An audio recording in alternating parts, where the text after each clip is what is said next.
Soy Fernando Díaz Villanueva, hoy es 6 de julio de 2021 y esto es La Contracrónica.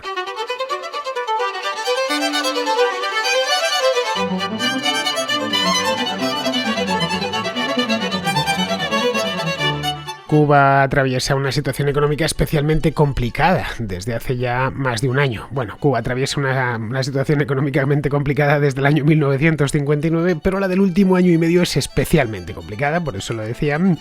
No es que la isla nadase en la abundancia antes de la pandemia, ni mucho menos, pero al menos era capaz de alimentar sin excesos, eso sí, a su propia población. El paso de la COVID ha llevado a una escasez de alimentos que no se recuerda desde finales de la década de los 90.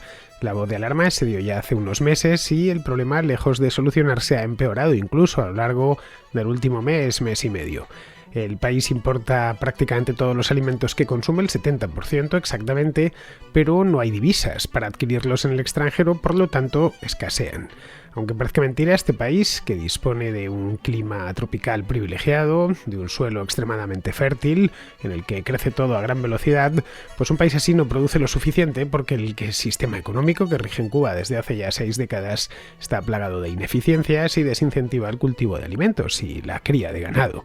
El gobierno cubano, presidido por Miguel Díaz-Canel, es plenamente consciente del problema y ha declarado la crisis alimentaria que arrancó el año pasado como un asunto de seguridad nacional. Las autoridades han aprobado una serie de medidas para potenciar el sector agropecuario y que se produzca más comida, en definitiva, comida de producción nacional, quiero decir, porque no pueden importarla, no tienen dinero para hacerlo. Pero claro, tras tantos años, de 60 años de colectivización agraria, de corrupción sistemática, de muchísima burocracia, que eso no ha mejorado ni ha sido objeto de reforma, pues una falta crónica de dólares, además, continua, el campo cubano no termina de ponerse en marcha. A eso hay que sumar la falta de visas, que es fundamental en el problema que tienen en este momento. Eso impide la compra de grano, de leche o de frijoles, pero también de abonos y pesticidas, por lo tanto es una pescadilla que se muerde la cola. Muchos agricultores que venden su producción al Estado, es obligatorio, el que no la venda en mercados agrícolas o a pequeña escala, tiene que vendérselo al Estado, tienen que dejar de cultivar porque la administración paga tarde o directamente nunca. Es un círculo vicioso que comenzó a dibujarse hace un año y parece no tener fin.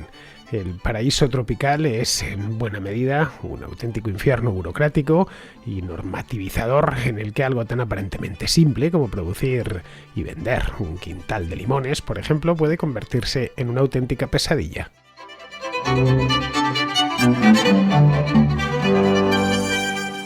Cuba enfrenta la peor escasez de alimentos desde la década de los años 90. No es que estén caros, que ciertos alimentos siempre han estado caros y han sido difíciles de encontrar en Cuba, sino que simplemente no los hay, en muchos casos ni siquiera recurriendo al mercado negro, porque no han entrado en la isla.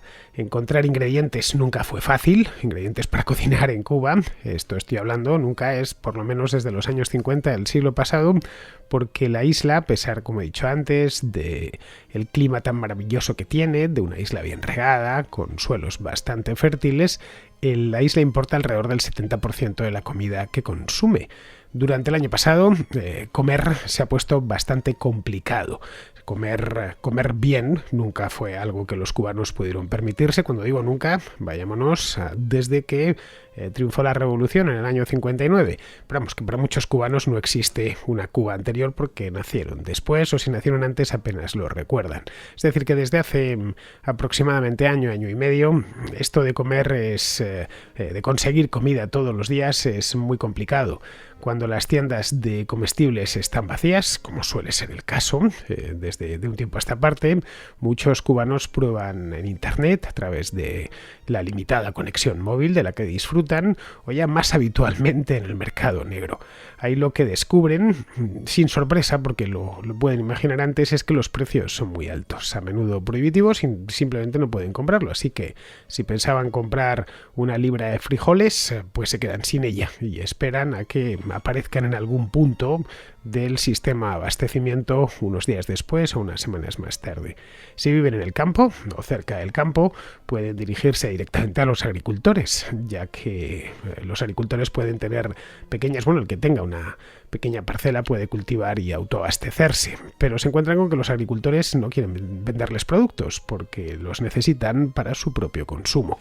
He leído en Conectas, que es una revista panamericana, una revista realmente buena, os la recomiendo. He leído un reportaje que han hecho. Lo han redactado dos periodistas que se llevan a dar el nombre, aunque sea solo para reconocer el buen trabajo que han hecho. Se llaman Jessica Domínguez y Jesús Arencibia, que han hecho sobre el problema de la alimentación en Cuba. Que además el reportaje está muy bien hecho, muy moderno, está hecho con un montón de grafismos, buenos datos, trae además muchísimas entrevistas realizadas a pie de obra. Estos trabajos periodísticos hechos de arriba abajo, y de arriba abajo muy bien. En una de ellas, una de estas entrevistas, la que le hacen a un joven de Pinar del Río está en el occidente cubano, el joven en cuestión cuenta que, y esto abridme las comillas porque es textual, cuenta que para encontrar malanga, la malanga es un tubérculo caribeño de mucho consumo en Cuba, en las repúblicas caribeñas, también en ciertas zonas de Colombia o de Venezuela o de Panamá, y ahí por lo visto lo comen, debe ser parecido a como una patata bastante grande. Pues que para encontrar malanga para su hijo pequeño debe a veces recorrer todos los agromercados de la ciudad, y cuando encuentra finalmente la malanga, siempre fuera de la tarima o por la izquierda, es decir, vendida de manera informal, es a 20 pesos la libra. Con la singularidad de que ya los negociantes, es decir, los que venden la malanga en cuestión, no te venden la cantidad que tú quieres, sino que hacen paquetes de 5 libras a 100 pesos. Y lo que dice este joven es: lo tomas o lo dejas, no hay mucho más. En resumen, que como encabezan el reportaje, que os invito a leer, está muy bien, lo tengo aquí delante, podéis buscarlo. Se titula literalmente, está, ya digo, muy bien hecho, El drama de la comida en Cuba. Lo tenéis en la revista Conectas, conectas.org, lo de Conectas con doble N, para que lo encontréis antes. Bien, pues como encabezan el reportaje, en la isla hay aparece con una frase que está para enmarcar, hay 3 problemas, uno se llama desayuno, el otro almuerzo y el último, ya al caer la noche, se llama cena. Sumemos a esto la crisis provocada por la pandemia, que evidentemente pues ha pasado como una apisonadora por encima de Cuba. En general pasa como una apisonadora por encima de los países más ricos del mundo, pues imaginémonos lo que ha hecho en los países más pobres, y Cuba está entre ellos. Pues a esto, la pandemia y el ajuste del plan de ordenamiento económico que entró en vigor en enero de este año. De este plan de ordenamiento hablé pues más largo y bastante más tendido hace cosa de 2 o 3 meses aquí en la Contracrónica, porque Díaz-Canel se dio cuenta que el país estaba al borde mismo de la quiebra, por no decir completamente quebrado, y trataba de reanimarlo un poco. Es decir, que no sé si lo recordáis, que os hablé de cómo estaban abriendo la mano con los cuentapropistas y tal.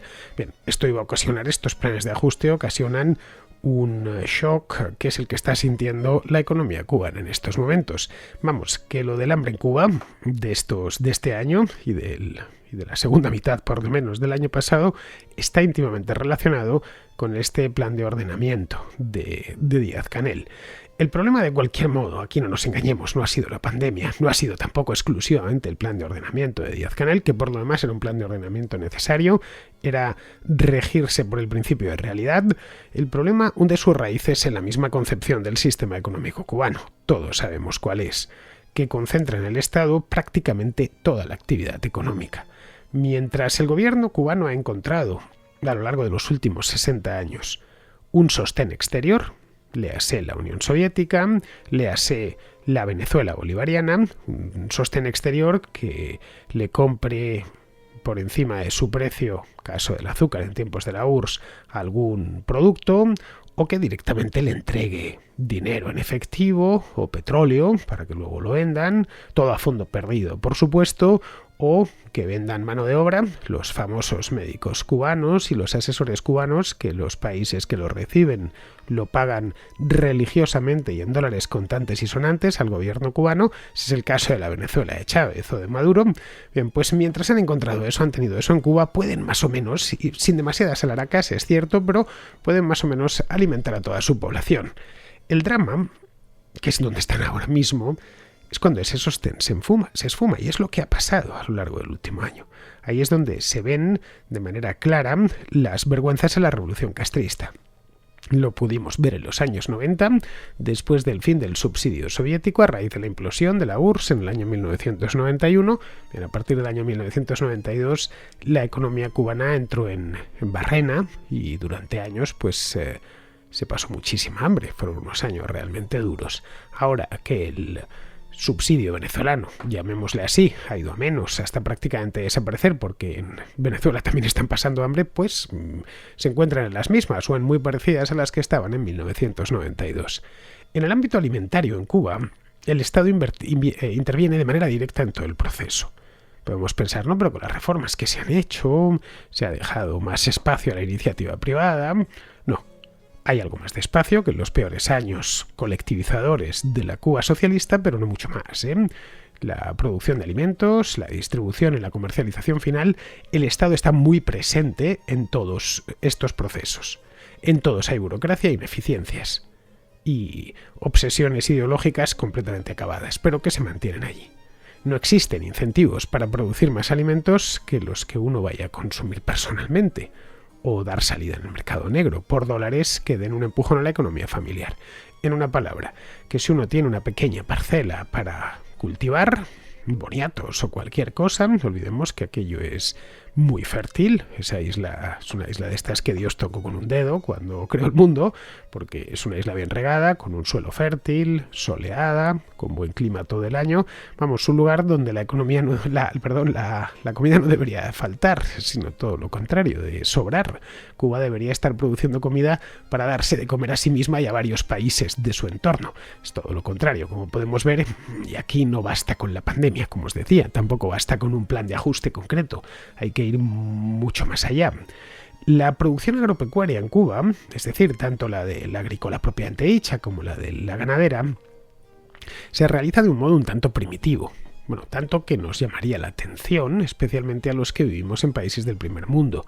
Los agricultores y ganaderos tienen mil problemas para acceder a cosas elementales, como semillas, como maquinaria. Sí, maquinaria, algo, tractores, cosechadoras, etcétera, fertilizantes, pesticidas, en fin, todos estos insumos necesarios en el campo para producir algo. Bien, eso, aparte de provocar que la productividad por hectárea sea anormalmente baja en los tiempos en los que vivimos, les hace víctimas muy fáciles de plagas que arruinan sus cosechas. Una vez han cosechado, cuando han conseguido cosechar, otras veces lo que les pasan pues son las clásicas maldiciones caribeñas, los huracanes y demás, inundaciones. Bien, una vez han cosechado, las inundaciones sí son más fáciles de prevenir que los huracanes, porque a fin de cuentas si una tierra está bien drenada y trabajada, puede llover, pero también puede salir el agua de la misma manera o tan rápido como ha entrado. Pero bueno, el hecho es que cuando hayan cosechado se encuentran con un drama añadido. Venden la producción al Estado, lo cual es obligatorio para que la distribuya. Pero el Estado, aparte de distribuir mal, paga tarde, paga mal o no paga nunca. Por descontado, no pueden quejarse de nada porque eso sería algo contrarrevolucionario.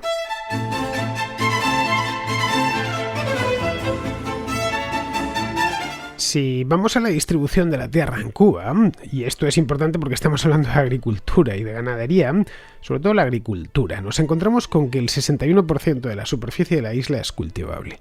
Eso es mucho, poco, bien, es bastante. En España no llega al 30% la superficie cultivable y cultivamos fruta para toda Europa, y no está España precisamente en los trópicos. Bien, de 109.000 kilómetros que tiene el país, unos 66.000 kilómetros cuadrados, es decir, el 61% se pueden cultivar. De ese 61% de tierra cultivable, solo se cultiva la mitad, es decir, unos 33.000 kilómetros cuadrados. El resto permanece inculto. Estamos viendo que ya hay un porcentaje considerable de tierra cultivable, mucho más de la mitad, pero que a pesar de ser cultivable, directamente no se cultiva. Bien, de esos 33.000 kilómetros cuadrados cultivables, solo el 7% están en riego. Es decir, algo más de 2.000 kilómetros cuadrados. ¿Esto cuánto es? Pues es el equivalente a la Isla de la Juventud, antes conocida como Isla de Pinos. Es una isla de pequeño tamaño al sur de Cuba. Si abrís un mapa de Cuba en Google Maps o donde queráis, veréis una islita muy pequeña en el extremo occidental, justo al sur de la gran isla de Cuba. Bien, esa es la isla de Pinos. Bueno, pues esa isla es el equivalente aproximado a todo el suelo de regadío que hay. ¿Podremos pensar que el regadío no es necesario en una isla tropical? Pues sí lo es para ciertas especies, porque no llueve todo el año. Cuba es una isla tropical y por lo tanto tiene una temporada de lluvias y otra en la que no llueve. Así que la temporada que no llueve, para acelerar la producción y mejorar la productividad, no está de más el regadío. Lo que sí tienen es mucha agua que cae en la temporada de lluvias que pueden almacenar y después de eso reconducirla hacia los sembrados, hacia los cultivos. Cosa que pues no se hace porque solo 2.000 kilómetros cuadrados de los 66.000 kilómetros cuadrados que tienen cultivables están en regadío. Bien, en esa superficie cultivable se priorizan una serie de productos, los prioriza el Estado, que a fin de cuentas es el dueño del país. Priorizan exactamente el azúcar, el tabaco y el café, por razones fáciles de entender para cualquiera, porque son estos productos muy famosos, tienen muy buena salida en los mercados internacionales, especialmente el tabaco cubano, dicen los entendidos que es el mejor del mundo. El café cubano yo no lo tengo trabajado, pero también me han dicho que es bueno, y el azúcar, en fin, una isla azucarera desde hace ya muchísimo tiempo, desde hace siglos. Estos productos aportan divisas frescas para el gobierno y por lo tanto tienen prioridad. Como vemos, hasta en esto la alimentación es secundaria, la alimentación de los cubanos de a pie. ¿El gobierno qué dice al respecto? Podremos pensar, bueno, el gobierno es consciente de los problemas y ha pensado en ponerle solución cuanto antes. No, el gobierno dice que la culpa no es suya, culpa de la escasez de alimentos a las sanciones impuestas por Estados Unidos. Unas sanciones que existen, que efectivamente están ahí, pero que excluyen a los alimentos de manera explícita. Pero da igual, el cuento del bloqueo, entre comillas, sirve para todo, así que no importa que se les diga que alimentos se pueden importar sin límite porque ninguna sanción ha puesto pegas con los alimentos. De hecho, Estados Unidos es el mayor exportador de alimentos a Cuba, aunque solo sea por una cuestión de cercanía. Pero claro, no los regala. Los agricultores estadounidenses no regalan su producción porque si no se arruinarían y tendrían que dejar de producir. Los venden a cambio de dólares, lo cual es perfectamente lógico. Cualquier cosa que vendamos, tratamos de ganar dinero con ella para seguir produciendo y seguir ganando dinero con ella y sobrevivir, en una palabra. Bien, pues el gobierno cubano eso me regala las cosas, o si no, porque como somos pobres, pues tienen que regalar. Están acostumbrados además a que distintas partes del mundo, especialmente la Unión Europea, está aprobando continuamente paquetes de ayuda hacia su propio gobierno y consideran que no está bien. ¿Qué es eso de que los granjeros estadounidenses nos cobren por los alimentos? Somos un país pobre, sí, son un país pobre en buena medida por ese mismo gobierno que se queja tanto. Hay de cualquier manera una serie de factores externos que han afectado al suministro de alimentos en Cuba. Si lo miramos de una manera general, vemos por ejemplo que en 2020 la economía de Cuba se contrajo muchísimo, se contrajo un 11%, estos son números oficiales, no sé ni seguramente sea mucho mayor, y todo debido a la cuestión pandémica, se contrajeron todas las economías del mundo. En este aspecto Cuba no es una excepción. Sobre todo lo que hizo, más que machacar al sector alimentario, lo que hizo fue machacar al sector turístico. En el problema de la pandemia con los turistas es que no se podía volar, que la gente además estaba metida en sus casas, los turistas europeos o los canadienses o incluso los estadounidenses no podían ir a Cuba porque tampoco podían salir de su casa o de su ciudad, ¿no? Sí que no, esto lo sabían desde el principio. Luego tiene otro problema con Venezuela y es que se han reducido sustancialmente los envíos de petróleo desde Venezuela y luego, bien, pues todas estas sanciones que ha habido, que puso Donald Trump en marcha, Joe Biden no las ha quitado. Luego los precios internacionales para una serie de alimentos han subido mucho este año. El trigo, por ejemplo, está un 30% más caro que en los mercados internacionales que en 2019 y Cuba tiene que importar mucho trigo. Pero el principal problema es la falta de divisas del gobierno. No le demos muchas más vueltas. Si mañana resucitase Chávez y pudiese entregarles de nuevo petróleo, petroleros enteros o dinero, hacerles transferencias, no habría ningún problema. El turismo, que normalmente aporta el 10% del PIB, se ha atrofiado, como os decía antes, debido a la pandemia. En el año 2019, 4.200.000 turistas visitaron Cuba. El año pasado lo hicieron un poco más de 1 millón y casi todos durante el primer trimestre, es decir, antes de que se declarasen los confinamientos hasta el mes de marzo. Luego las remesas, otra de los capítulos importantes de los que vive Cuba, también se han resentido. Antes de la pandemia, las aerolíneas operaban hasta 10 vuelos diarios entre Miami y La Habana. Todos iban llenos de gente, turistas estadounidenses, cubanos en el exilio, que iban cargados de efectivo, pero ahora solo hay un puñado de vuelos que van de La Habana a Miami, o de Miami a La Habana. American Airlines, de hecho lo he ido a mirar, por ejemplo, podría ir a mirar otras, pero mira, American Airlines solo tiene programado un vuelo semanal de Miami a La Habana. Son dos ciudades que están muy cercanas, el trayecto pues se debe hacer en cuestión de media hora, calculo yo, más o menos. Luego además hay otros factores que han influido. La cosecha de azúcar de este año, que es una de las principales exportaciones de Cuba, ha sido la peor en más de un siglo. Como ha habido una sequía muy inoportuna, que ha castigado la producción, pero en esto también hay que señalar que la sequía no ha hecho más que empeorar un problema previo de falta de fertilizantes, con los que hubiesen capeado mejor la sequía. También escaseaba el gasoil en muchas plantaciones, por lo que hubo retrasos en la zafra, es decir, en la cosecha de azúcar. El gobierno está tratando, desde hace ya meses, tratando desesperadamente de captar dólares y restringir al máximo las importaciones. Los cubanos, por ejemplo, ya no pueden comprar dólares en los puestos de cambio de divisas, que son propiedad del Estado, en el aeropuerto José Martí de La Habana. Las panaderías estatales están reemplazando la harina de trigo que se ponía en el pan, harina de trigo importada, obviamente, con un sustituto que lo hacen, le ponen maíz, le ponen calabaza o le ponen yuca, que se produce en Cuba, y esto tiene a los consumidores completamente consternados. Ahora se quejan de que el pan sabe a maíz empapado en agua, ¿no? Luego la venta de galletas se ha limitado ya a algunas ciudades para reducir todavía más las importaciones de harina de trigo. Desde el mes de febrero, ya en un intento desesperado por recaudar divisas como sea, el gobierno ha exigido a los extranjeros que cuando visiten Cuba paguen en dólares su cuarentena obligatoria de 7 días en un hotel de propiedad estatal. Desde el mes de junio esto se aplica incluso a los cubanos residentes en el extranjero. Para ganar más dinero todavía con la diáspora cubana, que es millonaria, el Estado ha abierto una serie de tiendas online a través de las cuales los cubanos del exterior pueden pagar en dólares, o en euros también, la comida y los regalos que se entregarán a las personas, a sus familiares en la isla. De hecho, muchos cubanos en el exterior están tratando de ayudar a sus familiares a evitar el hambre enviando sus propios paquetes de comida, que están evidentemente compuestos por productos no perecederos, tipo latas de carne, latas de fruta en conserva, etcétera. Estos paquetes que desde Estados Unidos antes tardaban unas 2 semanas en llegar a Cuba, ahora pueden tardar hasta 4 meses, porque hay escasez de combustible y los camiones no circulan en Cuba, así que el tramo final de la entrega ya no lo pueden realizar y se acumulan en almacenes. El gobierno ha empezado a actuar a tontas y a locas, empeorando más las cosas. El 10 de junio, el Banco Central de Cuba anunció que a partir del día 21 los cubanos no podrían depositar dólares en sus cuentas bancarias hasta nuevo aviso. Esto, a pesar de que para comprar productos en las tiendas estatales, los cubanos deben de tener una tarjeta de prepago cargada de dólares.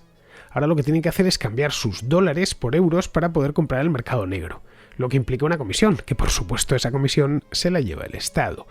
En lugar de estabilizar la economía, en definitiva, es probable que todas estas medidas hagan justo lo contrario.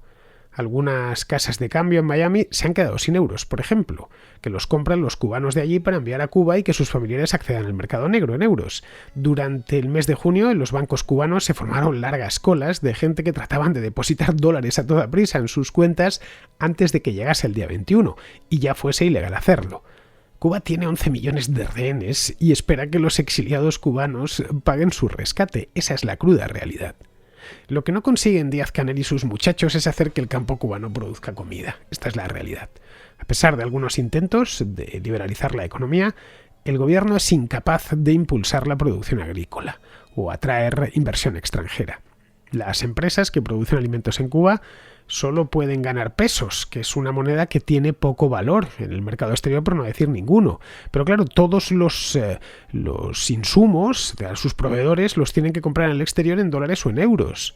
El gobierno además exige a los agricultores que vendan su cosecha al Estado a precios fijos, completamente irreales, fuera de mercado, y luego les impone reglas draconianas sobre, por ejemplo, cómo criar el ganado. Hasta el mes pasado, por ejemplo, era ilegal sacrificar una vaca antes de que alcanzara una edad avanzada. Solo se podían sacrificar vacas viejas. Ahora los ganaderos pueden matarlas para vender la carne o para comértela ellos mismos, pero antes de hacerlo deben pasar por una serie de filtros burocráticos que son la muerte. Deben, por ejemplo, demostrar que la vaca ha producido al menos 520 litros de leche al año. Solo pueden sacrificar una vaca por cada 3 terneros que haya tenido.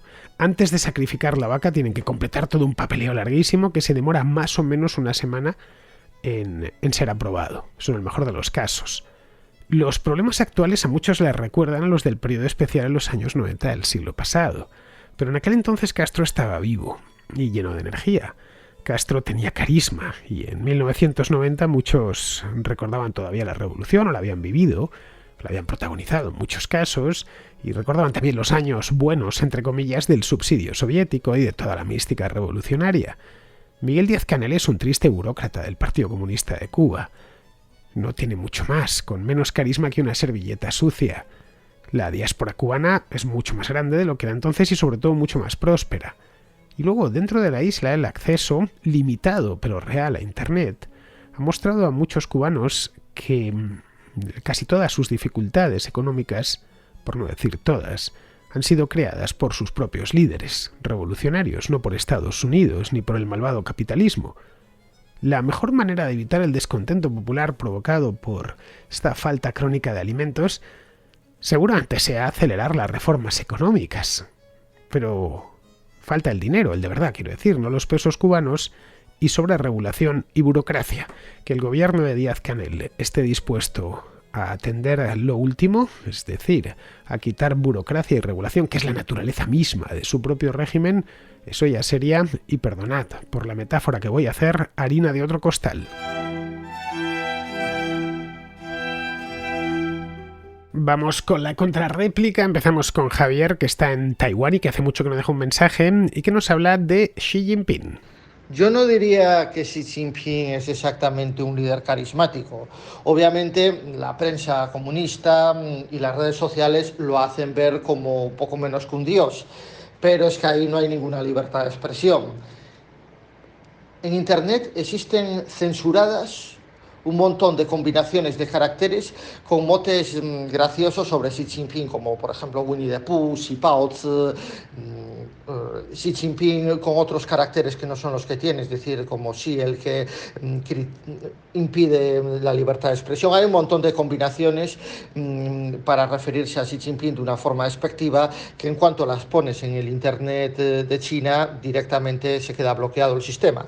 Por no hablar de que el control del Partido Comunista Chino llega hasta tal punto que si alguien dice algo impertinente en la red, incluso en un grupo de WeChat, que es el equivalente a WhatsApp aquí en España, enseguida va la policía del Partido Comunista Chino, lo detiene y lo mete en una cárcel secreta y por supuesto sin ningún tipo de garantía jurídica. Entonces exactamente popular no, y es bastante probable que muchos chinos estén hartos de él porque a diferencia de lo que diga la prensa oficialista y por desgracia mucha prensa occidental, en China las cosas no están nada bien, al menos quiero decir para las clases que no son la casta política. Existe un problema de desempleo enorme, imposibilidad para acceder a una vivienda, es decir, existen muchos problemas que obviamente no salen a la luz porque el que lo saca enseguida recibe una visita de la policía secreta o simplemente le bloquean la cuenta. Vale, entonces, ¿por qué Xi Jinping se mantiene en el poder? Básicamente es la persona que los rivales de Jiang Zemin, que son los que gobiernan ahora China, necesitan. Más en concreto, la facción que lidera un señor llamado Wang Qishan, que es el que realmente manda en China. En este sentido, Xi Jinping es muy parecido a los emperadores. Pensemos, por ejemplo, en Puyi, el emperador de la película El último emperador. Cuando era pequeño estaba controlado por los eunucos. Pues algo parecido sucede con Xi Jinping. Es la persona que necesitan los que ahora mandan para estar en el poder. Y por desgracia, esta camarilla, aparentemente liderada por Xi Jinping, necesita la hegemonía global para mantenerse en el poder. Es decir, a estos les queda o el todo o la nada, es decir, o la desgracia absoluta, que es lo que espero que pase, o el todo, que es por donde van los tiros, es decir, directamente gobernar todo el mundo. Lo necesitan por una sencilla razón, porque si bien dentro de China pueden controlar la oposición, no pueden hacer lo mismo fuera. Y eso a la larga les puede generar muchos problemas. Como decía ayer Javier, a mí no me parece carismático Xi Jinping ni creo que a cualquier chino que esté fuera del alcance del partido se lo parezca. Bueno, voy un poco más lejos, no creo que sea carismático ni para los chinos del interior. Desde Deng Xiaoping, que era un líder revolucionario que había vivido aquello, los años duros, la guerra civil y demás, el Partido Comunista Chino solo ha dado burócratas tipo Hu Jintao o Jiang Zemin. Xi Jinping es uno más de ese estilo, pero la propaganda personalista es mayor porque, bueno, está rompiendo los equilibrios tradicionales dentro del partido y se ha hecho con el control del propio partido y del Estado. Está, de hecho, camino de conseguirlo todo esto. Luego quieren también exportar su modelo y clientelizar a buena parte del mundo. Con muchos países del tercer mundo, en África, en Asia, en América, ya lo ha conseguido. Bueno, ya vimos hace unos meses como detrás de todo lo que estaba pasando en Birmania estaba el régimen chino. Quieren hacerlo ahora con Europa y con lo que les queda de Hispanoamérica. Ya veremos si lo consiguen. Mi opinión personal es que si lo consiguen les va a costar mucho, pero lo más probable es que no lo consigan, al menos en los términos que se ha fijado el propio régimen chino. Bien, vamos ahora con Fran, que a raíz de lo que hablábamos este domingo sobre los notarios y el blockchain, trae este tema de la desintermediación con los procuradores. Hola Fernando, muy buenas. Mira, al hilo del tema que comentaban el otro día de la blockchain y los notarios, que hacían un poco innecesaria esta figura en aquel país, que disculpadme, pero no recuerdo ahora mismo el país de que se trataba, puesto que quedaban los contratos grabados de manera inmutable allí en la blockchain, pues traigo a colación el asunto aquí en España de los procesos judiciales y la figura del procurador, que bajo mi punto de vista es muy injusta, porque es una imposición en la mayoría de los casos, es decir, hay que contar con abogado y procurador. Y en el siglo XXI, con la inmediatez de las comunicaciones y la capacidad que tenemos ahora, una figura que podría tener sentido hace unas décadas, o quizá más, en la que había que estar comunicadas las partes y las instancias judiciales, bueno, tendría un pase. Pero ahora me parece una tremenda injusticia. O sea, es una figura que, bajo mi punto de vista, no aporta absolutamente nada, puesto que ya todas las comunicaciones pueden hacerse de manera instantánea, con un montón de documentación digitalizada, y informar a las partes de manera rauda. Es decir, no sé cómo lo veis vosotros y me gustaría saber tu opinión en particular. Un saludo para todos los contraescuchas. Yo personalmente creo que los procuradores sí que tienen una función, Fran. Lo que no veo tan necesario es que sea necesario contratar obligatoriamente a uno en casos civiles o penales. En los laborales creo que no es necesario. Es decir, que si alguien está dispuesto a representarse a sí mismo ante los tribunales, ante el juzgado, para presentar los escritos que correspondan o recibir las notificaciones oportunas, pues que lo haga, ¿no? Pero vamos, que requiere ciertos conocimientos, aparte de prestarle atención. Para la mayor parte de la gente eso es un engorro, así que es normal que existan. Es decir, sirven de representantes ante la maquinaria de justicia, que es muy compleja y tiene muchos vericuetos que el procurador conoce bien, claro. Algo parecido a lo que sucede con los asesores fiscales. Puedes hacerte tú mismo la declaración de la renta, pero si no te manejas bien con eso, es mejor que te la haga un especialista. Vamos, que como los notarios, la intermediación ahí yo creo que es necesaria. Lo que decía el otro día, la cadena de bloques puede resolver la cuestión de la dación de fe pública y esa la resuelve bien, pero no observa de ninguna manera, porque no puede hacerlo, que los títulos de propiedad se ajustan a derecho. Para eso hace falta un ser humano debidamente cualificado. Bien, vamos ahora con Ángel, que nos habla de nuevo del chiringuito este de Tony Cantó. Buenas, Fernando. Bueno, te envío este audio para comentar un poco lo del tema del chiringuito, ¿no? de Tony Cantó, que me ha hecho un mogollón de gracia. Bueno, he visto creo que fue un contracorte que hiciste el otro día mientras ibas por las calles de Madrid, hablando sobre el tema. Y lo que me hace mucha gracia, sobre todo, es la vehemencia, ¿no?, con la que periodistas que son súper críticos con todos los chiringuitos LGTB, feministas, etcétera, defienden la oficina del Español, ¿no?, en Madrid, que le han dado a Toni Cantó.